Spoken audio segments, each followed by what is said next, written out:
ഹരി ഓം. എല്ലാ സജ്ജനങ്ങൾക്കും സസ്നേഹ പ്രണാമം.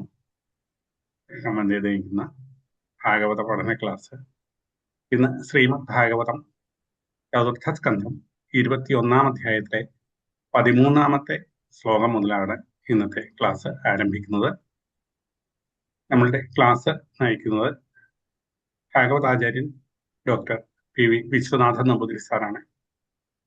ക്ലാസ് നയിക്കുന്നതിന് സാറിനെ സ്നേഹാദരപൂർവ്വം സ്വാഗതം ചെയ്യുന്നു. നമസ്തേ സാർ.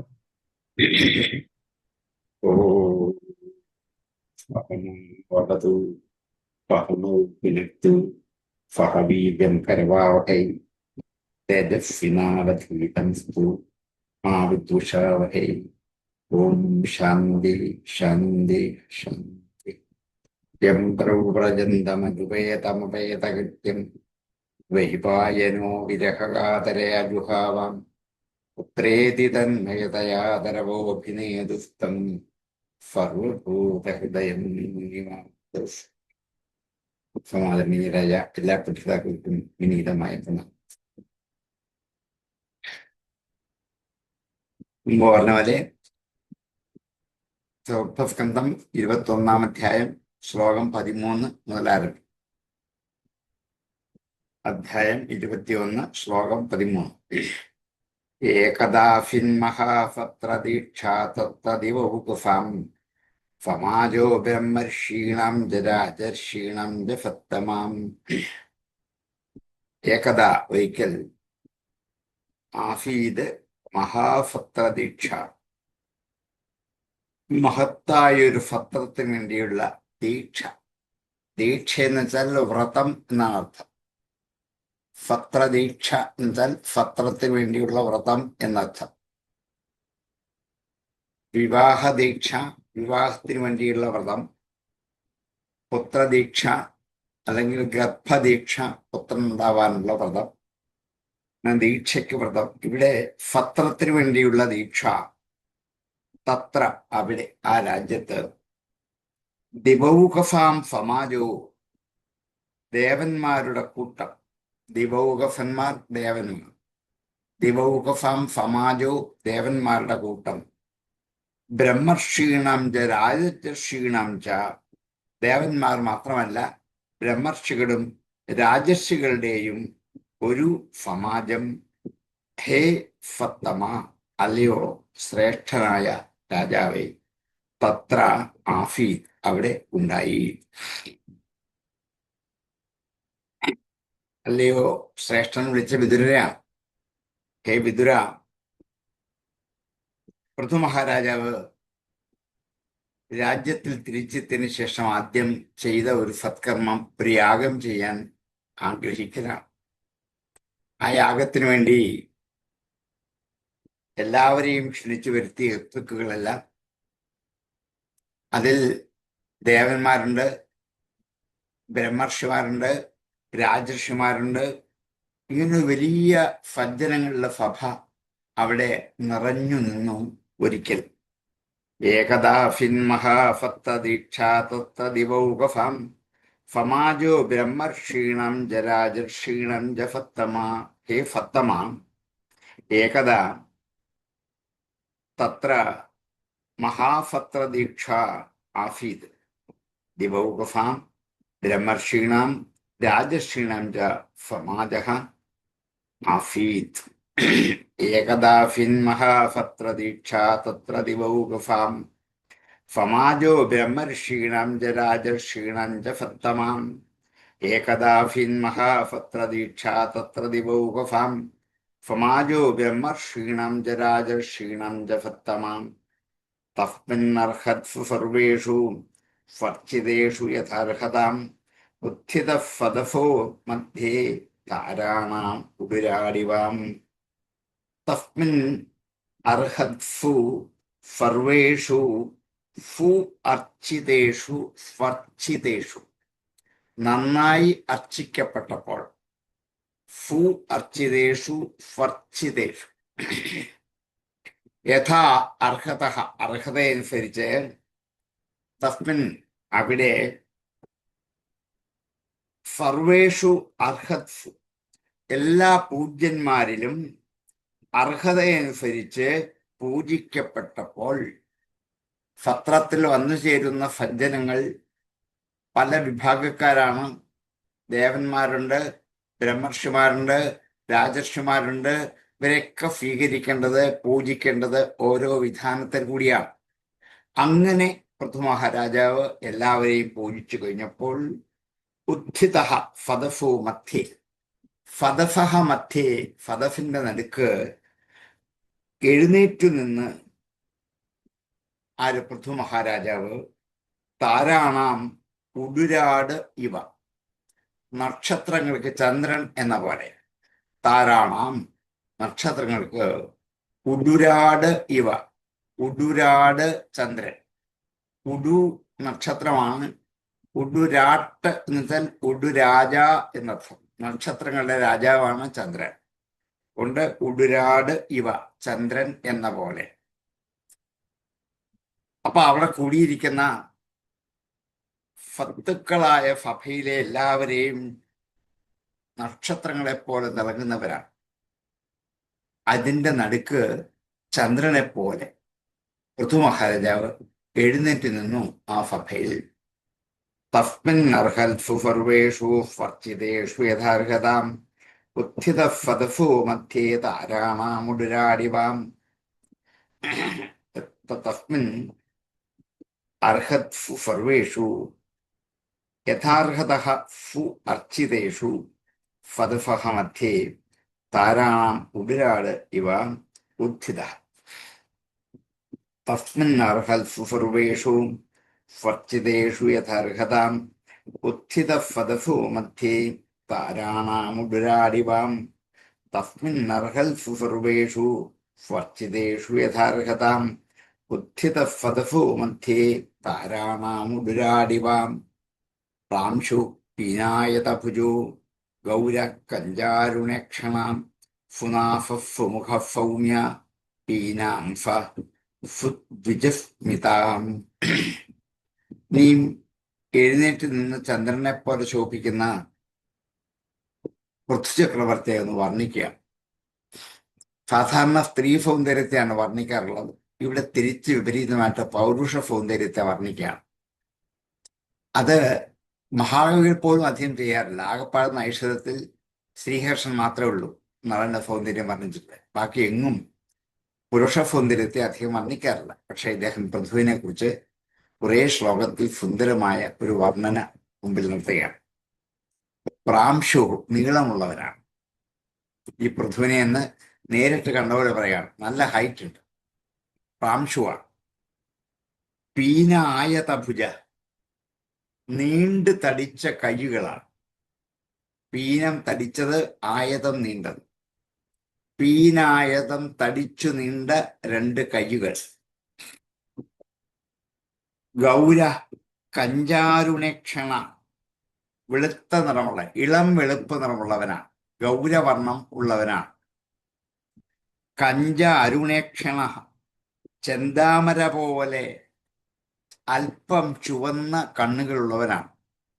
കഞ്ചം ചെന്താമര, അരുണമായ ഈക്ഷണത്തോട് കണ്ണുകളോട് കൂടിയവനാണ്. ചുവന്ന് തുടുത്ത കണ്ണുകളോട് കൂടിയവനാണ്. ഫുനാഫ, നല്ല മൂക്കുള്ളവനാണ്. ഫുമുഖ, നല്ല മുഖമുള്ളവനാണ്. സൗമ്യ, സൗമ്യനാണ്, ശാന്തനാണ്. പീന അംഫ, തടിച്ചു കൊഴുത്ത ചുമലുള്ളവനാണ്. പീനമായ, അംഫം എന്ന് വെച്ചാൽ ചുമല്, തോള്. പീനാംഫ ഫുദ്വിജസ്മിത, ദ്വിജം എന്ന വാക്കിന്റെ അർത്ഥം പല്ല് എന്നാണ്. 2 പ്രാവശ്യം ഉണ്ടാകുന്നത് കൊണ്ടാണ് പല്ലെന്ന് അതിന് പേര് കൊടുത്തത്. ആദ്യം ജനിക്കുമ്പോൾ ഒന്നുണ്ടാകും, പിന്നെ അതെല്ലാം പൊഴിഞ്ഞു പോകും, വീണ്ടും ഒന്നുണ്ടാകും. 2 ജന്മമുള്ളത് കൊണ്ടാണ് ദ്വിജൻ എന്ന്. പല്ലിനും പേരുണ്ട്, ബ്രാഹ്മണർക്കും പേരുണ്ട്, പക്ഷികൾക്കും പേരുണ്ട്. പക്ഷി ആദ്യം മുട്ടയിലൊന്ന് വിരിയും, പിന്നെ മുട്ടയിൽ നിന്ന് ഒന്നുകൂടെ വിരിയും. അവിടെയും ദ്വിജത്വം പക്ഷികൾക്കുണ്ട്, പല്ലിനും.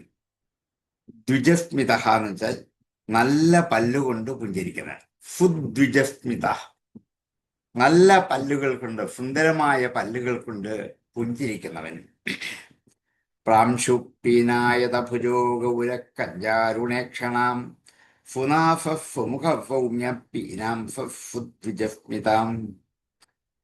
പ്രാംശുഃ പീനായതഭുജഃ ഗൗരഃ കഞ്ചാരുണേക്ഷണഃ ഫുനാഫഃ ഫുമുഖഃ ഫൗമ്യഃ പീനാംഫഃ ഫുദ്വിജസ്മിതഃ. അതുപോലെയുള്ള തന്നെ ഒരു മാറ്റമില്ല. പ്രാംശുപ്പീനായതഭുജോ ഗൗരക്കഞ്ചാരുണേക്ഷണാം ഫുനാഫമുഖൗമ്യപ്പീനാം ഫുദ്വിജസ്മിതാം. പ്രാംശുപ്പീനായതഭുജോ ഗൗരക്കഞ്ചാരുണേക്ഷണാം ഫുനാഫമുഖൗമ്യപ്പീനാം ഫുദ്വിജസ്മിതാം. രൂഢവക്ഷൗ രൂഢവക്ഷാ ബൃഹത്സോണ വലിവൽഗുദളോദരാം ആവർത്തനാഭിരോജസ്വീ കാഞ്ചനോരുദഗ്രപാത്. വ്യൂഢവക്ഷാഹ വിസ്തൃതമായ മാറിടത്തോടു കൂടിയവൻ. വ്യൂഢം എന്ന് വെച്ചാൽ വിസ്താരമേറിയവൻ. രൂഢമായ വക്ഷഫുള്ളവൻ രൂഢവക്ഷ. ബൃഹത്ത് ശ്രോണിഹി ബൃഹത് ശ്രോണി ബൃഹത്തായ അരക്കെട്ടോടു കൂടിയവൻ. ബൃഹത് ശ്രോണി. വലി വൽഗുദളോദര. വലികൾ എന്ന് വെച്ചാൽ 3 ഒടിവുകൾ എന്നാണ്. വയറിന്റെ ഭാഗത്ത് 3 വലികളുണ്ട്, ഒടിവുകളുണ്ട്. അത് വൽഗു. വൽഗു എന്ന് വെച്ചാൽ സുന്ദരം, മനോഹരം. വൽഗു എന്ന് വെച്ചാൽ മനോഹരമായ വൽഗുക്കളോട് കൂടിയവനാണ്. ദളോദര താമരയുടെ അല്ല ആലിന്റെ ഇല പോലെയുള്ള വയറോട് കൂടിയവൻ. ദളം എന്ന് വെച്ചാൽ ഇല എന്നർത്ഥം. ആലിന്റെ ഇല പോലെ നിർമ്മലമായ ലോലമായ വയറോട് കൂടിയവൻ. പം രൂഢവക്ഷാഹ ബൃഹത്സോണിഹി വലിവൽഗു ദളോദര. രൂഢമായ വക്ഷഫോടുകൂടിയവൻ, ബൃഹത്തായ ശ്രോണിയോടുകൂടിയവൻ, വൽഗുവായ വലിയോടുകൂടിയവൻ, ദളം പോലെയുള്ള ഉദരത്തോടു കൂടിയവൻ.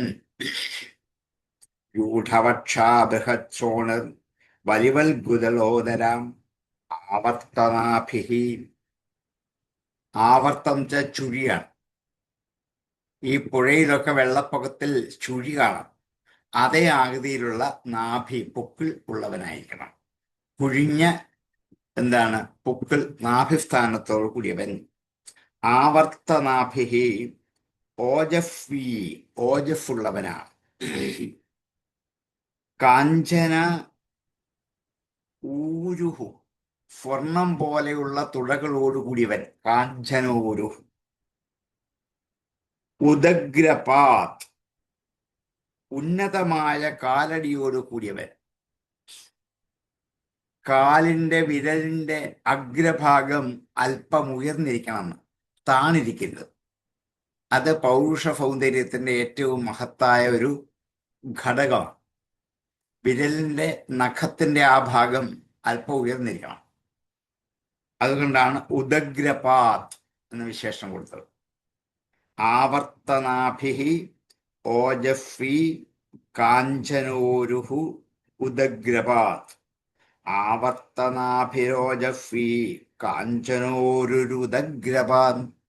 കാഞ്ചനോരുരുന്ന് 2 പ്രാവശ്യം വരും. 1 വിസർഗമായിട്ടും പോകും.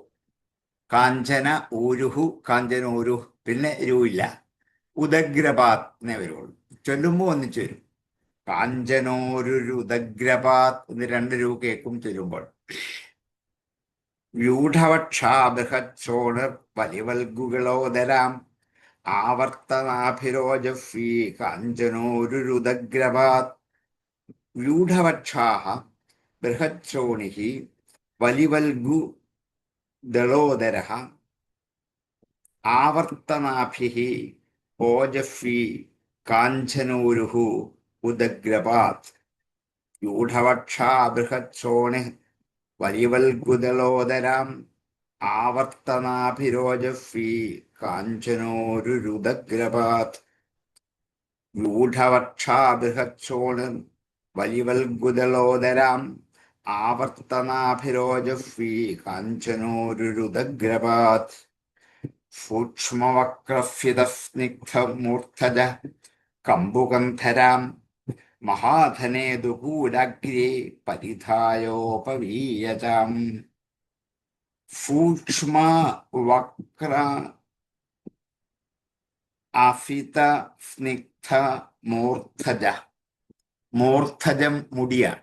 മൂർധാവിൽ നിന്ന് ജനിക്കുന്നത്, ശിരഫിൽ നിന്നും ജനിക്കുന്നത് മുടി. മുടിയുടെ വിശേഷമാണ് പറയുന്നത്. സൂക്ഷ്മമായ ആയതും വക്രമായതും അഫിതമായതും സ്നിഗ്ധമായതുമായ മൂർധജം. തലമുടിക്ക് കൊടുത്ത വിശേഷണം ഈ 4 അത്രയൊക്കെയുള്ള വിശിഷ്ടമായിരിക്കണം മുടി എന്നാണ്. ഒന്ന് സൂക്ഷ്മം എന്ന് വെച്ചാൽ കനം കുറഞ്ഞായിരിക്കണം, വെയിറ്റ് അധികം ഉണ്ടാകരുത്. ഇന്ന് അതിനുള്ള സംവിധാനം ഇഷ്ടംപോലെ ഉണ്ട്, അന്ന് സ്വാഭാവികമായിട്ട് തന്നെ ഇത് ഉണ്ടാകുമായി. പിന്നെ വക്രം, നേരെ സ്റ്റിഫായിട്ടിരിക്കരുത്, വളഞ്ഞതായിരിക്കണം, ഒരു ചെറിയ വളവുണ്ടായിരിക്കണം. അഫിതം, കറുത്തായിരിക്കണം. ഫിതം വെളുപ്പ്, അഫിതം കറുപ്പ്. അഫിതം സ്നിഗ്ധമായിരിക്കണം, ഒരു മിനുമിനുപ്പുണ്ടായിരിക്കണം. സൂക്ഷ്മ വക്ര അഫിത സ്നിഗ്ധ മൂർധജ. എത്ര സുന്ദരമായിട്ടാണ് സ്ത്രീകളുടെ സൗന്ദര്യം വർണ്ണിച്ചാൽ പോലും ഇത്രയും ആവാത്തതുപോലെ പൗരുഷ സൗന്ദര്യത്തെ വർണ്ണിക്കാൻ ആകപ്പാട് ശ്രമിച്ചൊരു കവി വ്യാസനാണ്. പിന്നെ നമുക്ക് സംസ്കൃത കാവ്യങ്ങളിൽ എവിടെ തപ്പിയാലും ഹർഷനെ കുറിച്ച് വർണ്ണിക്കുന്നത് മാത്രമേ ഉള്ളൂ. അവിടെയാണ് ഭാഗവതത്തിന്റെ കാവ്യാത്മകതയുടെ ആ സൗന്ദര്യം ശരിക്കും കാണാൻ പറ്റുക. ഒരു ഋഷികവിയാണ് ഒരു പുരുഷന്റെ സൗന്ദര്യത്തെ രാജാവ് എങ്ങനെ സുന്ദരനായിരിക്കണം എന്ന് ആപാദ ചൂടം വർണ്ണിച്ചു കാണിക്കണം. സൂക്ഷ്മവക്രാഫിത സ്നിഗ്ധമൂർധജ കമ്പുകന്ധരാം. ശംഖു പോലെയുള്ള കഴുത്ത്, ശംഖിന്റെ ആകൃതി പോലെ എന്താണ്, അല്പം ഉയർത്തു വരുന്ന കഴുത്തോട് കൂടിയായിരിക്കണം. മഹാധനേതുകൂലഗ്രേ. നല്ല വിലപിടിപ്പുള്ള പട്ടുവസ്ത്രമാണ് ധരിച്ചിരിക്കുന്നത്. മഹാധനം, നല്ല വിലയുള്ളതാണ്. ദുകൂല അഗ്രം, ഉത്കൃഷ്ടമായ പട്ട്. ആ നാട്ടിൽ കിട്ടാവുന്ന ഏറ്റവും ഉത്കൃഷ്ടമായ ഏറ്റവും വില കൂടിയ പട്ടുവസ്ത്രം ധരിച്ച ആളാണ് ഇദ്ദേഹം. നോക്കൂ, ഈ പൃഥ്വി എങ്ങനെയുള്ള ആളായിരുന്നു നമ്മൾ മുമ്പ് കണ്ടിട്ട് അദ്ദേഹത്തെ തിരിച്ചു കൊണ്ടുവന്നു കഴിഞ്ഞപ്പോൾ എന്തുമാത്രം മാറ്റിയാണ്. അദ്ദേഹത്തെ വിഷ്ണുവിനെ കണ്ടു, എല്ലാം കണ്ടു, എന്താണ് അനുഗ്രഹമൊക്കെ വാങ്ങി ഇനി തിരിച്ചു പോകുക എന്ന് പറഞ്ഞപ്പോഴാണ് അങ്ങനെ മഹാവിഷ്ണു പറഞ്ഞു പോയിക്കപ്പോൾ സ്വന്തം രാജ്യത്തിലേക്ക് വന്നപ്പോൾ ഉള്ള ഒരു മാറ്റത്തെക്കുറിച്ചാണ് വർണ്ണിക്കുക. ഈ പൃഥുവിന്റെ ചരിത്രം ശരിക്കും പഠിക്കാനുണ്ട്. അത്ഭുതം ഉണ്ടാക്കുന്ന ഒരു കഥയാണ് ഭാഗവതത്തിലെ. മഹാധനേ ദുകൂലഗ്രേ പരിധായ ഉപവീയച. പരിധായ ഉടുത്തിട്ട്, ഉപവീയ ഒന്ന് ഉത്തരീയമായിട്ട് വിട്ടു, രണ്ടും ഇട്ടു. ഉടുത്ത് കെട്ടി ഉത്തരീയവും ഇട്ടു. പരിധായ ഉപവീയ ച. സൂക്ഷ്മവക്രാഫിത സ്നിഗ്ധമൂർധജ കമ്പുകന്ധരാം മഹാധനേ ദുകൂലഗ്രേ പരിധായോപവീയതാം. സൂക്ഷ്മവക്രാഫിത സ്നിഗ്ധമൂർധജ കമ്പുകന്ധരഃ മഹാധനേ ദുകൂലഗ്രേ പരിധായ ഉപവീയ ച. സൂക്ഷ്മവക്രാഫിത സ്നിഗ്ധ മൂർധജ കമ്പുകന്ധരാം മഹാധനേ ദുകൂലഗ്രേ പരിധായോപവീയതാം. സൂക്ഷ്മവക്രാഫിത സ്നിഗ്ധ മൂർധജ കമ്പുകന്ധരാം മഹാധനേ ദുകൂലഗ്രേ പരിധായോപവീയതാം. വ്യഞ്ജിതാശേഷഗാത്രശീർ നിയമേ ന്യസ്തഭൂഷണാം കൃഷ്ണാജിനധര ശ്രീമാൻ കുശവാണി കൃതോചിതാം ശിശിരസ്നിഗ്ധതാരാക്ഷഫമൈക്ഷതസമന്തതാം. വ്യഞ്ജിത അശേഷഗാത്രശ്രീ. വ്യഞ്ജിതം പ്രകടിപ്പിക്കുന്ന, പ്രകാശിപ്പിക്കുന്ന, പുറത്ത് കാണിക്കുന്ന. അശേഷഗാത്രശ്രീ, എല്ലാ അവയവങ്ങളിലെയും ശോഭ പുറത്ത് പ്രകടിപ്പിച്ചു കാണിക്കുന്ന പോലെ. ഇപ്പോഴത്തെ യുവാക്കളെ പോലും അത്ഭുതപ്പെടുത്തുന്ന വർണ്ണനകളാണ്. എന്ത് വേഷം ധരിച്ചാലും അവയവങ്ങളൊക്കെ നല്ല സ്പഷ്ടമായി ആർക്കും കണ്ട് ആസ്വദിക്കാൻ പാകത്തിന്. വ്യഞ്ജിത അശേഷ ഗാത്രശ്രീ നിയമേ ന്യസ്തഭൂഷണ. നിയമം എന്ന് വെച്ചാൽ ഇവിടെ വ്രതമാണ്. വ്രതത്തിനു വേണ്ട വിധത്തിലുള്ള ആഭരണങ്ങൾ, അത്രേ ഉള്ളൂ. ദീക്ഷിതത്തിന് എന്താ വ്രതം അനുഷ്ഠിക്കാൻ വേണ്ടി വന്നിരിക്കുകയാണ്. അപ്പോൾ വേണ്ട, അതാണ് നിയമേ ന്യസ്തഭൂഷണ. ആ വ്രതാനുഷ്ഠാനത്തിന് വേണ്ടി മാത്രമുള്ള ആഭരണം, ബാക്കി ആഭരണങ്ങളൊക്കെ ഉപേക്ഷിച്ചിട്ട് അതിനു വേണ്ടിയുള്ള ആഭരണങ്ങൾ മാത്രം ധരിച്ച്. എന്താണത്? കൃഷ്ണാജിനധര, കൃഷ്ണത്തോൾ ധരിച്ചവനാണ്. കൃഷ്ണാജിനം. ശ്രീമാൻ, ഐശ്വര്യമുള്ളവനാണ്. കുശപാണി, കയ്യിലൊരു കുശപ്പുള്ളി. ഋതോചിത, അത് ആ കുശപ്പുള്ളി കയ്യില് ചെയ്യേണ്ടതായ നിത്യകർമ്മങ്ങളെ ചെയ്തിട്ടാണ്. ഉചിതമായ കർമ്മങ്ങളെ കൃതമായി നിത്യകർമ്മങ്ങളൊക്കെ ചെയ്തിട്ട് ശിശിര സ്നിഗ്ധതാരാക്ഷ, ശിശിരം പോലെ സ്നിഗ്ധമായ താരങ്ങളോട് കൂടിയ നേത്രങ്ങളോട് കൂടിയ അദ്ദേഹം. ശിശിരം തണുപ്പുള്ള, സ്നിഗ്ധം മിനിമിനിപ്പുള്ള, താര എന്ന കൃഷ്ണമണി. അപ്പം തണുപ്പുള്ളതും സ്നിഗ്ധവുമായ കൃഷ്ണമണിയോട് കൂടിയ കണ്ണുള്ള അദ്ദേഹം. ഫമൈക്ഷത, ഒന്ന് നോക്കി എന്നർത്ഥം. ആ സഭയിലിരിക്കുന്ന സജ്ജനങ്ങളൊക്കെ ഒരുപോലെ നോക്കി. സമന്തതഹ, ചുറ്റും, മുമ്പിലല്ല, നടുക്കാണ് എഴുന്നേറ്റ് നിന്ന്. ചുറ്റും ആളിരിപ്പുണ്ട്. അപ്പൊ എന്ത് ചെയ്തു? 4 ദിക്കിലേക്കും ഒന്ന് തിരിഞ്ഞ് ചുറ്റും ഇരിക്കുന്നവരൊക്കെ എങ്ങനെ കണ്ടു? നല്ല തണുപ്പുള്ള കണ്ണുകളോടെ. പിന്നെന്താണ്? സ്നേഹമുള്ള കണ്ണുകളോടെ, തണുപ്പുള്ള സ്നേഹമുള്ള കണ്ണുകളോടെ ഇവരെയൊക്കെ ഒന്ന് നോക്കി കണ്ടു. ഇത്രയും പറയാൻ വേണ്ടിയാണ് ഇത്രയും വർണ്ണന ഇവിടെ ഉപയോഗിച്ചത്. വ്യഞ്ജിത അശേഷഗാത്ര ശീർനിയമേ ന്യസ്തഭൂഷണാം കൃഷ്ണാജിനധര ശ്രീമാൻ കുശപാണി കൃതോചിതാം ശിശിരസ്നിഗ്ധതാരാക്ഷൈക്ഷത സമന്തതാം. വ്യഞ്ജിത അശീഷഗാത്രശ്രീ നിയമേ ന്യസ്തഭൂഷണ കൃഷ്ണാജിനധര ശ്രീമാൻ കുശപാണി കൃതോചിതഃ ശിശിരസ്നിഗ്ധതാരാക്ഷഃ സമന്തതഃ സമൈക്ഷത. വ്യഞ്ജിതാശേഷഗാത്രശൂർനിയമേ ന്യസ്തഭൂഷണാം കൃഷ്ണാജിനധര ശ്രീമാൻ കുശപാണി കൃതോചിതാം ശിശിരസ്നിഗ്ധതാരാക്ഷഃ സമൈക്ഷത സമന്തതാം.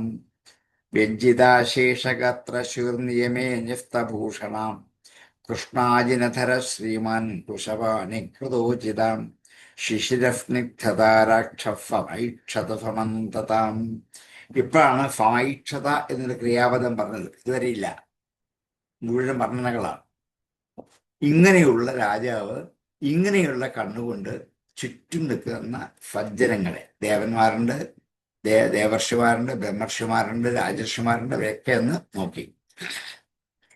ഊജിവാനിതമുർവീശഫദ സംഹർഷയന്നിവാം ചാരുചിത്രപദം ശ്ലക്ഷ്ണം മൃഷ്ടം ഗൂഢമവിക്ലവം സർവേഷാമുപകാരാർത്ഥം തഥാ അനുവദന്നിവാം. ഊജിവാൻ, പറയപ്പെട്ടവനായി, പറഞ്ഞു എന്നത്. സദസ്സിനെ മുഴുവൻ നോക്കിയിട്ട് അവരോട് പറയാൻ ആരംഭിച്ചു. ഊജിവാൻ, ഇതം, ഇങ്ങനെ, ഈ വാക്കിനെ. ഉർവീശ, രാജാവ്, ഉർവിയുടെ ഈശനായ, ഭൂമിയുടെ ഈശനായ ആ രാജാവ് ഇതം ഊജിവാൻ, ഇങ്ങനെ പറഞ്ഞു. ആരോട്? ഫദഹ, ഫദസിനോട്. ഫദസിനോട് ഇങ്ങനെ പറഞ്ഞു. സംഹർഷയന്നിവാം, അവരെ സന്തോഷിപ്പിക്കുമാണ്. സംഹർഷയൻ ഇവ, എങ്ങനെയാണ്? ചാരുചിത്രപദം, മനോഹരമായ വിചിത്രമായ പദങ്ങളോടെയാണ് അവരോട് പറഞ്ഞത്.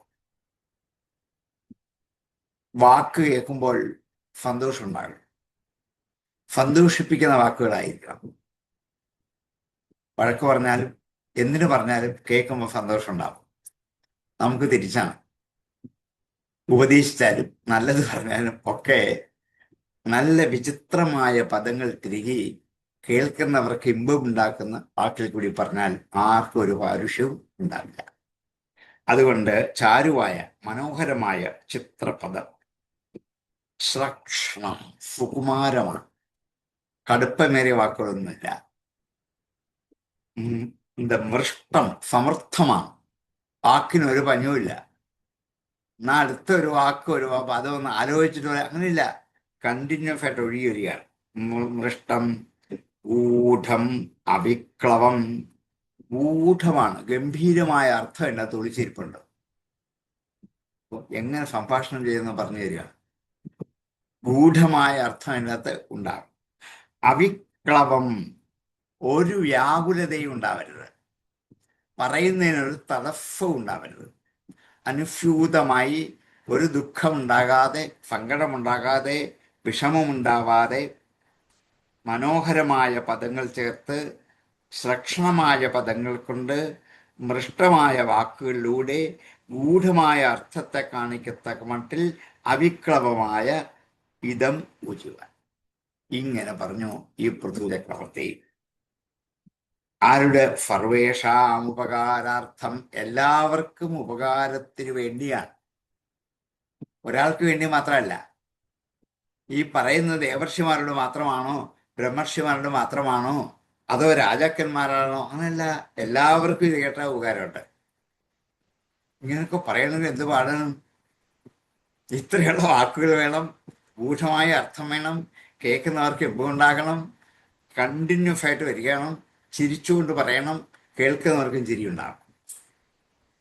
ഇതാണ് സംഭാഷണം ചെയ്തതിൻ്റെ ചതുരത. അവിടെയാണ് സർവേഷാം ഉപകാരാർത്ഥം തത്. അപ്പോൾ അനുവദൻ ഇവ, അപ്പോൾ അനുവദിക്കുന്നവനെ പോലെ, അനുവാദം കൊടുക്കുന്നവനെ പോലെ, പറഞ്ഞോളൂ എന്ന് സദസ് അനുവാദം കൊടുക്കുന്ന പോലെ തോന്നിക്കും. കാരണം സദസ്സിന് കേൾക്കാൻ ഇമ്പമാണ് ഇങ്ങനെയുള്ള വാക്കുകളെ.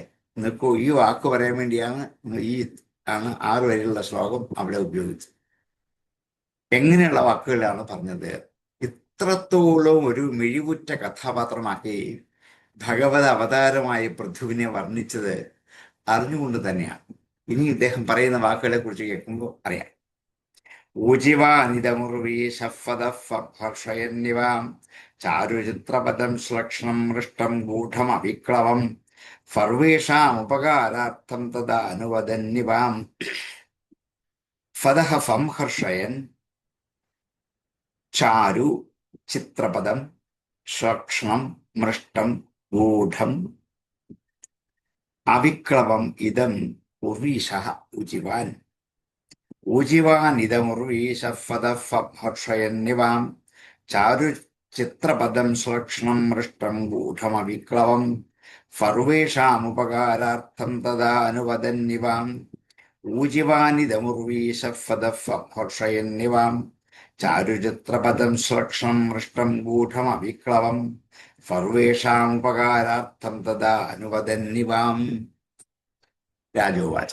ഇനിയുമാണ് പൃഥു പറഞ്ഞു എന്ന് പറയാൻ പോവാ. ഇതുവരെ പൃഥുവിനെ മുമ്പിൽ കൊണ്ടുവന്നു നിർത്തി എല്ലാവരെയും കാണിച്ചു. അദ്ദേഹം എല്ലാവരെയും നോക്കി ഇങ്ങനെയുള്ള നല്ല വാക്കിലൂടെ സംഭാഷണം ആരംഭിച്ചു. ഇത്രയും ശ്ലോകം വിനിയോഗിക്കേണ്ടതെന്നു അദ്ദേഹത്തെ കൊണ്ടൊന്ന് പറയിക്കാൻ. ഫഭ്യാഹ ശൃണുത ഭദ്രം വ സാധവോയ ഇഹ ആഗതാഹ സത്സുജിജ്ഞാസുഭിർധർമ്മം ആവേദ്യം സ്വമനീഷിതം. സഭ്യാഹ, അല്ലയോ സദസ്സിലിരിക്കുന്നവരെ, ശൃണുത, കേട്ടോളൂ, ഭദ്രം വ, നിങ്ങൾക്ക് മംഗളമേ ഉണ്ടാവുള്ളൂ, വഹ ഭദ്രം, നിങ്ങൾക്ക് മംഗളമുണ്ടാക്കുന്ന ഈ വാക്കുകൾ നിങ്ങൾ കേട്ടോളൂ. സാധവോ ഇഹ ആഗതാഹ, ഇഹ ആഗതാഹ സാധവ, ഇവിടെ വന്നു ചേർന്ന സജ്ജനങ്ങളെ, നിങ്ങൾ എൻ്റെ വാക്കുകൾ ഒന്ന് കേൾക്കൂ ശ്രദ്ധയോടെ. സത്സു, സജ്ജനങ്ങളിൽ, ജിജ്ഞാസുഭിഹി, ജിജ്ഞാസുക്കളാൽ, ധർമ്മം ആവേദ്യം, ധർമ്മത്തെ ആവേദനം ചെയ്യണം, ആവേദ്യം അറിയിക്കണം. സ്വമനീഷിതം, സ്വന്തം അഭിപ്രായമനുസരിച്ച്. ഞാൻ ഇവിടെ പറയാൻ തുടങ്ങുന്ന ധർമ്മത്തെക്കുറിച്ചാണ്. ഞങ്ങൾക്കെല്ലാം ധർമ്മം അറിയാൻ വരെ എന്തിനാ ഞങ്ങളുടെ ഇപ്പൊ ധർമ്മത്തെക്കുറിച്ചൊക്കെ പറയാൻ പറ്റുന്നത്? അതല്ല, അവരവരുടെ മനീഷിതമനുസരിച്ചുള്ള ധർമ്മത്തെ, എന്റെ മനസ്സിന്റെ ഇച്ഛ അനുസരിച്ച് ധർമ്മം ഇന്നതാണെന്ന് ഞാൻ നിശ്ചയിച്ചു, അത് ഞാൻ പറയാൻ പോവാണ്. ഒരുപക്ഷെ നിങ്ങൾ അങ്ങനെ ആയിരിക്കില്ല വിചാരിച്ചത്. ഓരോരുത്തർക്കും ധർമ്മം ഓരോ തരത്തിലാണ്. പക്ഷികളെ അമ്പെയ്ത് കൊല്ലുന്നത് വേടനെ സംബന്ധിച്ച് സ്വധർമ്മമാണ്, നമുക്കതല്ല. അപ്പൊ പലരുടെയും ധർമ്മം പലതരത്തിലല്ലേ?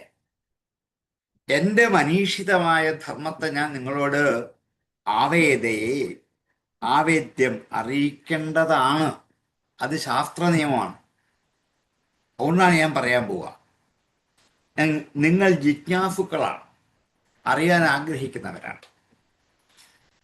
അതുകൊണ്ട് സജ്ജനങ്ങളായ ജിജ്ഞാസുക്കളായ നിങ്ങളുടെ മുമ്പിൽ എൻ്റെ ഇച്ഛയനുസരിച്ചുള്ള ധർമ്മം എന്താണെന്ന് അറിയിക്കപ്പെടേണ്ടതാണ്. ഇതുകൊണ്ടാണ് ഞാൻ നിങ്ങളോട് സംസാരിക്കാൻ പറ്റുന്നത്. എല്ലാവരും കേട്ടുകൊണ്ടിരിക്കുകയാണ്. എത്ര പേരുണ്ട്? ആ സദസ്സിലൊന്നരെല്ലാം ഉണ്ട്. യജ്ഞത്തിന്റെ വ്രതം ആരംഭിച്ച ദിവസമാണ്. ഇനി അങ്ങോട്ട് യജ്ഞം നടക്കാൻ പോകുന്നത്. അവിടെ ഈ പ്രഭാഷണത്തിന്റെ ആവശ്യമൊന്നുമില്ല. പക്ഷെ തന്റെ അവതാര കൃത്യം പൂർണ്ണമാക്കണം. താൻ അവതരിച്ചത് ഇതിനു വേണ്ടിയാണ്. ഇവിടെ ഈ പൃഥു സാക്ഷാൽ ഭഗവാൻ വിഷ്ണുവിന്റെ എന്റെ സ്വരൂപം തന്നെയാണ്. സഭ്യാഹ ശൃണുത ഭദ്രം വ സാധവോ യൈഹാഗത സത്സുജിജ്ഞാസുഭിർധർമ്മം ആവേദ്യം സുമനീഷിതം. ഇഹ ആഗതാഹ യേ സാധവഃ സഭ്യാഹ യൂയം ശൃണുത വഹ ഭദ്രം ജിജ്ഞാസുഭിഃ സ്വമനീഷിതം ധർമ്മം സത്സു ആവേദ്യം. സഭ്യാ ശൃണുത ഭദ്രം വ സാധവോ യൈഹാഗത സത്സു ജിജ്ഞാസുഭിർധർമ്മം ആവേദ്യം സ്വമനീഷിതം. സഭ്യാ ശൃണുത ഭദ്രം വ സാധവോ യൈഹാഗത സത്സു ജിജ്ഞാസുഭിർധർമ്മം ആവേദ്യം സ്വമനീഷിതം. അഹം ദണ്ഡധരോ രാജാ പ്രജാനാമിഹ യോജിതാം രക്ഷിതാവർത്തിതസ്വേഷു സ്വേദുഷു സ്ഥാപിതാ പൃഥക്. അഹം ദണ്ഡധരഃ, ഞാൻ ദണ്ഡധരനാണ്. ശിക്ഷാവിധി നടപ്പാക്കുന്നവനാണ് ഞാൻ. ദണ്ഡം ശിക്ഷയാണ്. ദണ്ഡധരൻ ശിക്ഷാവിധിയെ നടപ്പാക്കുന്നവനാണ് ഞാൻ. രാജാവാണ്. രാജാവിന്റെ പ്രധാന കൃത്യം വഴിതെറ്റി നടക്കുന്ന പ്രജകളെ ശിക്ഷിച്ച് നിരയാക്കലാണ്. പ്രജാനാം, പ്രജകൾക്ക്, ഇഹ യോജിത, അവരെ ധർമ്മവുമായിട്ട് യോജിപ്പിക്കൽ ഒരു രാജാവിന്റെ കടമയാണ്. ഇവിടെ മുതൽ രാജധർമ്മം എന്താന്ന് പറയാൻ പോവാണ്. രാജാവിന്റെ ധർമ്മം എന്താണ്? എന്താണ് രാജാവിന്റെ ധർമ്മം? ഈ രാജാവ് പ്രജകളുടെ രാജാവാണ്. മാർഗം തെറ്റി നടക്കുന്നവരെ ശിക്ഷിക്കണം. ഈ രാജാധികാരം ഞാൻ സ്വയം പിടിച്ചെടുത്തതല്ല, മഹർഷിമാർ എന്നെ ഏൽപ്പിച്ചതാണ്, മുനിമാർ. അങ്ങനെയാണ് ഞാനിപ്പോ രാജാവായത്. എൻ്റെ അച്ഛൻ്റെ തുട കടഞ്ഞ് എന്നെ രാജാധികാരം തന്ന് ഏൽപ്പിച്ചതാണ്. മഹർഷിമാരെല്ലാം കൂടെ താൻ ഇനി മുതൽ രാജാവാകട്ടെ എന്ന് നിശ്ചയിച്ചാണ്. ഞാൻ പിടിച്ചു വാങ്ങിച്ചതോ ഇലക്ഷനിലെ വോട്ടിൽ ജയിച്ചു വന്നതൊന്നുമല്ല. എനിക്ക് ഈ അധികാരം ഈ മുനിമാർ തന്നരുളിയതാണ്. അതുകൊണ്ട് ഞാൻ ശിക്ഷ നടപ്പാക്കണം. ഞാൻ ഇപ്പൊ രാജാവായിട്ട് നിങ്ങളുടെ മുമ്പിൽ നിൽക്കുന്നെങ്കിൽ ശിക്ഷ നടപ്പാക്കണം. അത് രാജധർമ്മമാണ്. അതുപോലെ സ്വധർമ്മം നടത്തുന്ന സജ്ജനങ്ങളെ രക്ഷിക്കുകയും വേണം. ശിക്ഷിക്കലും രക്ഷിക്കലും രാജാവിന്റെ കടമയാണ്. ശിക്ഷ മാത്രമല്ല, രക്ഷിക്കുകയും വേണം. രക്ഷ വേണ്ടവരെ രക്ഷിക്കണം, ശിക്ഷിക്കേണ്ടവരെ ശിക്ഷിക്കണം. ഇത് രണ്ടും രാജാവിന്റെ കടമയാണ്. രക്ഷിത, രക്ഷിക്കണം. വൃത്തിദ, ഉപജീവന വൃത്തികൾ എല്ലാവർക്കും ഉണ്ടാക്കി, അത് രാജാവിന്റെ കടമയാണ്. തങ്ങളുടെ രാജ്യത്തുള്ള സകല പ്രജകൾക്കും തൊഴിലുണ്ടാക്കി. ഉപജീവനത്തിലുള്ള വക എല്ലാവർക്കും ഉണ്ടായിക്കൊടുക്കൽ രാജാവിന്റെ കടമയാണ്. നോക്കൂ എത്ര വ്യക്തമായിട്ട് ഒരു ഭരണാധികാരിയുടെ കടമ എന്താണ്. ഞങ്ങൾ ഭരിക്കുന്ന രാജ്യത്ത് ജോലിയില്ലാത്തവരായിട്ട് ആരും ഉണ്ടാവില്ല. ഉപജീവന വൃത്തിക്ക് വേണ്ടതെല്ലാം രാജാവ് ഉണ്ടാക്കി കൊടുക്കണം. വൃത്തിദ സ്വേഷു ഫേതുഷു സ്ഥാപിത പൃഥക്. അവരവരുടെ ഫേതുക്കളിൽ, ഫേതു എന്ന് പറഞ്ഞാൽ ചിറകൾ എന്നർത്ഥം. ഫേതുക്കൾ, രാമഫേതു ഒക്കെ നമുക്ക് പരിചയമാണ്. അവരവരുടെ ഫേതുക്കളിൽ സ്ഥാപിതാഹ സ്ഥാപിക്കണം. പൃഥക് വെവ്വേറെ സ്ഥാപിക്കുകയും ചെയ്യണം. ഈ ഫേതു എന്നുള്ളത് ഒരതിരാണ്. അതിരിനെ സംസ്കൃതത്തിൽ പറയുന്ന വാക്ക് മര്യാദ എന്നാണ്. മലയാളത്തിലെ മര്യാദയല്ല. മര്യാദ എന്ന് വെച്ചാൽ അതിര് എന്നർത്ഥം. മര്യാദ വിട്ടുപോകരുതെന്ന് വെച്ചാൽ അതിര് കടക്കരുത്, അത്രേ ഉള്ളൂ. അവരവരുടെ മര്യാദകൾ അവരവരെന്ത് ചെയ്യണം? പാലിക്കണം. ഓരോരുത്തർക്കും ഓരോ തരത്തിലാണ് മര്യാദകൾ. ഓരോരുത്തരുടെയും അതിര് ഓരോ തരത്തിലാണ്. അവരവരുടെ അതിര് വിട്ട് അവരവരെന്ത് ചെയ്ത് പ്രവർത്തിക്കരുത്. ഫേഷു ഫേതുഷു സ്ഥാപിത. അവരവരുടെ ഫേതുക്കൾ സ്ഥാപിക്കപ്പെട്ടിരിക്കുന്നു. പൃഥക്ക് വേറെ വേറെ ആയിട്ട്. ഇപ്പൊ രാജാവ്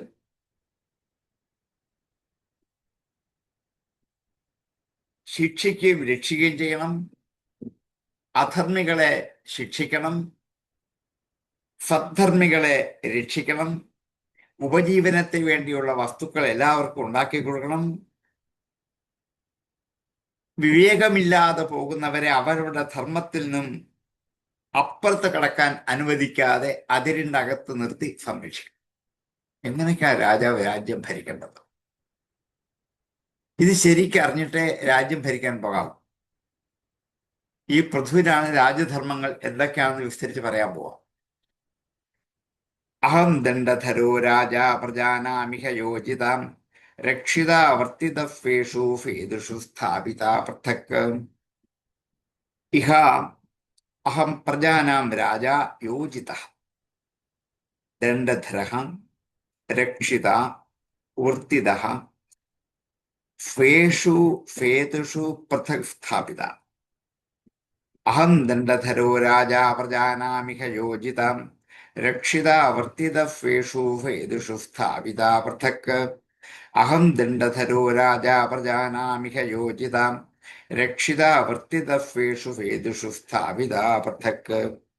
തഫ്യമേ തദനുഷ്ഠാനാത് അനുഷ്ഠാനാദ്യാനാഹു ബ്രഹ്മവാദിനാം ലോകാഫ്യു കാമഫന്തോഹാം യഫ്യ തുഷ്യതി തിഷ്ടദൃക്. തത് തഫ്യ മേ, അങ്ങനെയുള്ള എനിക്ക്, തത് അനുഷ്ഠാനാത്, അത് അനുഷ്ഠിക്കുന്നത് കൊണ്ട്. ഏത്? രാജധർമ്മം. പ്രജകളെ ശിക്ഷിക്കുകയും രക്ഷിക്കുകയും ചെയ്യുന്നുള്ള രാജധർമ്മത്തിന്റെ അധിഷ്ഠാനം കൊണ്ട്. തത് അനുഷ്ഠാനാത് യാൻ ആഹു, അതുകൊണ്ട് യാതൊന്നാണോ പറയപ്പെടുന്നത്. യാൻ ആഹു തദനുഷ്ഠാനാത് യാൻ ആഹു തദനുഷ്ഠാനാദ്യാനാഹു കൂട്ടിച്ചേർക്കുമ്പോൾ ധ്യാനാഹു എന്നൊന്നിച്ച് വായിക്കാം. തഫ്യമേ തദനുഷ്ഠാനാത് യാനാഹു ബ്രഹ്മവാദിനാം. ബ്രഹ്മവാദികൾ, വേദമറിയുന്നവർ യാതൊന്നുകളാണോ പറയുന്നത്. ബ്രഹ്മവാദിനഃ യാൻ ആഹു ലോകാഫ്യു കാമഫന്തോഹാം. ലോകാഹഫ്യുഹു, ലോകങ്ങൾ ആകുന്നു. എങ്ങനെയുള്ളത്? കാമഫന്തോഹ, കാമങ്ങളെ കറന്നു തരുന്നതാണ്, ആഗ്രഹങ്ങളെ ബാധിപ്പിക്കുന്നതാണ് ലോകങ്ങൾ. അതിനുവേണ്ടിയാണ് മനുഷ്യനായിട്ട് ലോകത്തിൽ ജനിച്ചു വരുന്നത്. ബാക്കി ഒരു ജന്മത്തിനും ആഗ്രഹിക്കുന്ന കാര്യങ്ങൾ സാധിക്കാൻ പറ്റില്ല. അത് മനുഷ്യനെ പറ്റൂ. അതുകൊണ്ട് ഈ ജന്മം നമുക്ക് ലഭിച്ചിരിക്കുകയാണ്. ലോകാഫ്യു കാമസന്തോഹ യഫ്യ തുഷ്യതി, യാതൊന്നുകൊണ്ട് സന്തോഷിക്കുന്നു. ദൃഷ്ടദൃക്, ദൃഷ്ടദൃക് എന്ന് വെച്ചാൽ കാണുന്നതിനെ ദൃഷ്ടിയായിട്ട് നിൽക്കുന്നവൻ. മറ്റൊരു ഭാഷയിൽ കർമ്മസാക്ഷി എന്ന് പറയാം. ദൃഷ്ടദൃക്, കാണുന്നതിന്റെ ദൃഷ്ടിയായിട്ട് നിൽക്കുക എന്നുവെച്ചാൽ കർമ്മത്തിന് സാക്ഷിയായിട്ട് നിൽക്കുക. അപ്പോൾ യാതൊന്നിനാണോ കർമ്മസാക്ഷിയായിട്ട് നിന്ന് സന്തോഷിക്കുന്നത്, അത് പ്രജാപരിപാലനം എന്നുള്ളത് താൻ ചെയ്യുമ്പോൾ അതിന് സ്വധർമ്മത്തെ തെറ്റാതെ നടത്തുന്ന സകല പുണ്യകർമ്മങ്ങളും പുണ്യലോകങ്ങൾ ലഭിക്കാൻ കാരണമാണ്. ഇതിന് സാക്ഷിയായിട്ട് ആരുണ്ട്? ഭഗവാനുണ്ട്, ഈശ്വരനുണ്ട്. ഇത് ഏത് ഭരണാധികാരിക്കും ഉറപ്പായിരിക്കണം. താൻ ചെയ്യുന്ന ഏത് കർമ്മങ്ങളും കണ്ടുകൊണ്ട് നിൽക്കുന്ന ഒരാൾ മുകളിൽ ഉണ്ട് എന്ന്. അതാണ് ദൃഷ്ടദൃക്ക് എന്നൊരൊറ്റ വാക്കുകൊണ്ട് ഈശ്വരൻ കർമ്മസാക്ഷിയാണ്. ആരുടെ? എല്ലാവരുടെയും. രാജാവ് ചെയ്യുന്ന സകല കർമ്മങ്ങൾക്കും സാക്ഷിയാണ്. സാക്ഷി പറയാൻ ആരുണ്ടാകും? ഈശ്വരൻ ഉണ്ടാകും. എവിടെ? കോടതിയിൽ വരും. അപ്പോൾ ശിക്ഷ വേണ്ടതുപോലെ ആയി.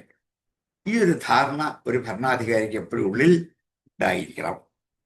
തഫ്യമേ തദനുഷ്ഠാനാത് യാനാഹു ബ്രഹ്മവാദിനാം ലോകാഫ്യു കാമസന്തോഹായിഷ്യതുഷ്യതി ദിഷ്ടദൃക്ക് തത് അനുഷ്ഠാനാത് യഫ്യാം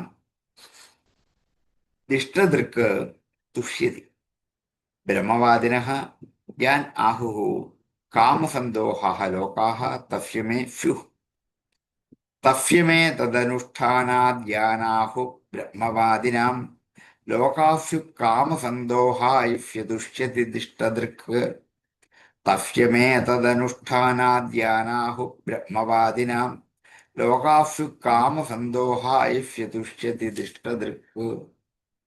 യ ഉദ്ധരേത് കരം രാജാ പ്രജാ ധർമ്മേഷ്വശിക്ഷയൻ പ്രജാനം ശമനം ഭുങ്ക്തേ ഭഗം ച സ്വം ജഹാതി ഫ. യഹ, യാതൊരുവനാണോ ഉദ്ധരേത്, ഉദ്ധരിക്കുന്നത്,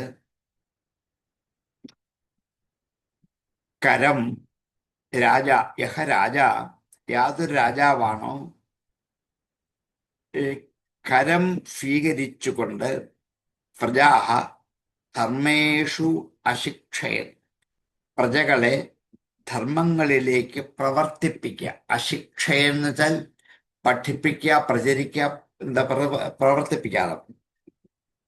രാജാവായിരിക്കുന്ന യാതൊരാളാണോ പ്രജകളെ ധർമ്മത്തിൽ പ്രവർത്തിപ്പിക്കാതെ, ധർമ്മേഷു അശിക്ഷയൻ, പ്രവർത്തിപ്പിക്കാതെ കരം ഉദ്ധരയത്, കരം വാങ്ങുന്നത്. രാജാവ് കരം വാങ്ങണം, അത് രാജധർമ്മമാണ്, തെറ്റല്ല. എല്ലാവരിലും കരമാണ്. അങ്ങനെ പറയാൻ കാരണം രാജാവ് ഭൂപതിയാണ്. ഭൂമിയുടെ ഉടമസ്ഥൻ രാജാവാണ്.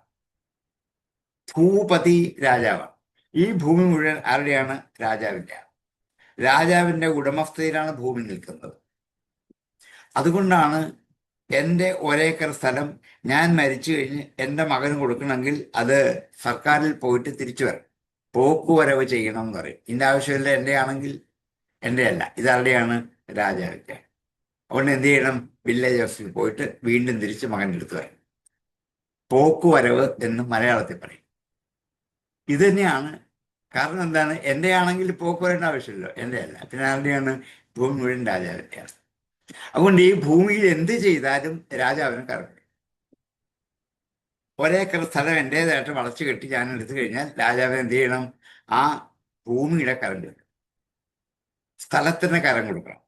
അവിടെ വീടുണ്ടാക്കിയാൽ വീടിൻ്റെ കരം കൊടുക്കും, തൊഴുത്തുണ്ടാക്കിയാൽ അതിന് കരം കൊടുക്കും, ഒരു വൃക്ഷം നട്ടു വളർത്തിയാൽ അതിന് കരം കൊടുക്കും, കിണർ കുത്തിയാൽ അതിന് കരം കൊടുക്കും. ഇത് വ്യവസ്ഥയാണ്.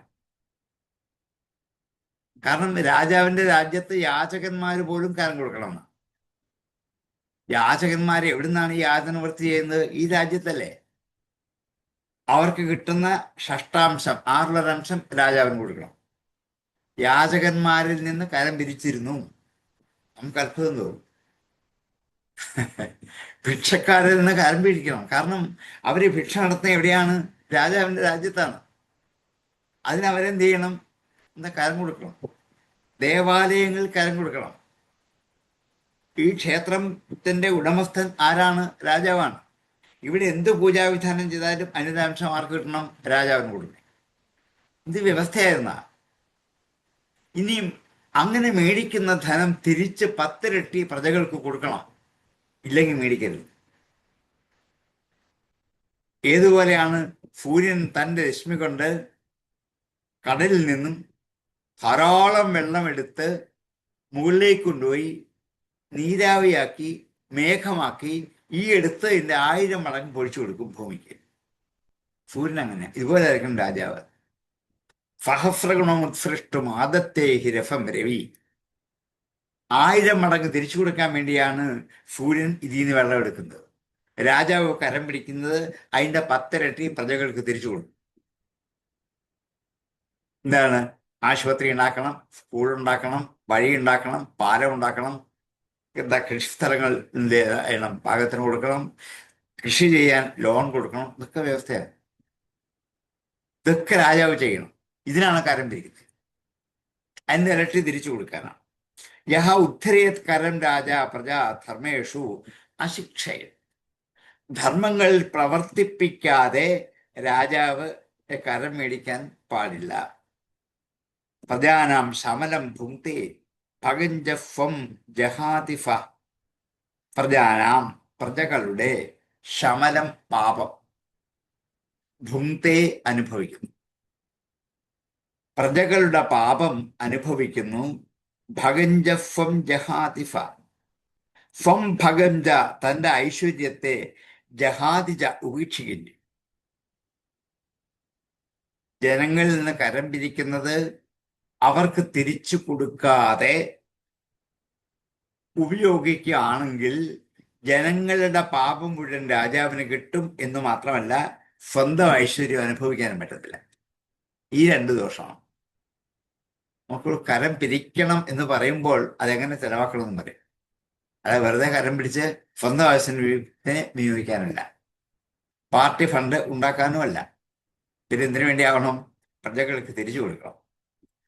അങ്ങനെ കൊടുത്തില്ലെങ്കിൽ ഈ പ്രജകൾ ചെയ്യുന്ന സമസ്ത ദുഷ്കർമ്മങ്ങളുടെ ഫലം ആർക്ക് കിട്ടും? രാജാവിന് കിട്ടും. എന്ന് മാത്രമല്ല, രാജാവിൻ്റെതായ എന്തെങ്കിലും പുണ്യത്തിന്റെ ഐശ്വര്യം ഉണ്ടെങ്കിൽ അനുഭവിക്കാനും പറ്റത്തില്ല. രണ്ടും കിട്ടില്ല. എത്ര വ്യക്തമായിട്ടാണ് വ്യാസൻ ഒരു രാജ്യഭരണത്തിന്റെ നിർവഹണത്തെ ഒരു ഋഷി നമ്മളെ പറഞ്ഞു ബോധ്യപ്പെടുത്താം. യ ഉദ്ധരേത് കരം രാജ പ്രജാധർമ്മേഷു ശിക്ഷയൻ പ്രജാനാം ശമനം ഭുങ്ക്തേ ഭഗഞ്ജഫം ജഹാതിഫാം.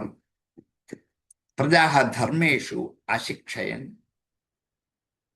യഹ രാജ കരം ഉദ്ധരേത് സഹ പ്രജാനാം ശമലം ഭുങ്ക്തേ ഫം ഭഗം ജഹാതി ച. യ ഉദ്ധരേത് കരം രാജ പ്രജാധർമ്മേഷു ശിക്ഷയൻ പ്രജാനാം ശമനം ഭുങ്ക്തേ ഭഗഞ്ജഫം ജഹാതിഫാം. യ ഉദ്ധരേത് കരം രാജ പ്രജാധർമ്മേഷു ശിക്ഷയൻ പ്രജാനാം ശമനം ഭുങ്ക്തേ ഭഗഞ്ജഫം ജഹാതിഫാം. തത്പ്രജാ ഭർതൃപിണ്ഡാർത്ഥം സ്വാർത്ഥമേവാനസൂയവാം കുരുതാഥോക്ഷജധിയസ്തർഹി മേ അനുഗ്രഹകൃതാം. തത് അതുകൊണ്ട് എന്താ? ഹേ പ്രജകളെ, ഭർതൃപിണ്ഡാർത്ഥം. ഇവിടെ ഈ മുമ്പിലിരിക്കുന്നവയൊക്കെ ബ്രഹ്മർഷികളും ദേവർഷികളും ഒക്കെയാണ്. അവരും കരം കൊടുക്കണം. അവര് ചെയ്യുന്ന തപസ്സിന്റെ 6 രാജാവിന് വിട്ടുകൊടുക്കണം. അത് കൊടുത്തെങ്കിൽ മാത്രമേ ഇവർക്ക് ആവശ്യമായ ഫലവൃക്ഷങ്ങളും വെള്ളവും ആശ്രമത്തിൽ കിട്ടുള്ളൂ. ഇത് രാജാവിന്റെ ഭരണാധികാരം കൊണ്ടാണ്. നാട്ടിൽ ഒരു മാവ് കൃത്യസമയത്ത് പൂത്തില്ലെങ്കിൽ രാജാവിന്റെ ഭരണവൈകല്യം കൊണ്ടാണ്. അത് വേറൊരു കുഴപ്പമില്ല. അതിന്റെ ശിക്ഷ ആർക്കാണ്? രാജാവിനാണ്. ഇതിന് കരം മേടിക്കുന്ന ആളാണ് ആരെ? രാജാവ്. ഞാൻ മാവ് നട്ടി വളർത്തിയപ്പോൾ വൃക്ഷക്കരം എന്ന പേരിൽ കരം കൊടുത്തിരുന്നു. അപ്പൊ ഇത് കൃത്യമായിട്ടും എന്തുണ്ടാകണം? പൂത്ത് കായ ഉണ്ടാകേണ്ടത് രാജാവിന്റെ കടമയാണ്. അത് പോക്കുന്നു. ഇതൊക്കെ അറിയാൻ വേണ്ടി രാജാവ് ധർമാധികാരികളെ പറഞ്ഞയച്ചിട്ടുണ്ട് നാടുകളെ, എവിടേക്കാണ് മാവ് പൊക്കാത്തത് നോക്കി വരാൻ.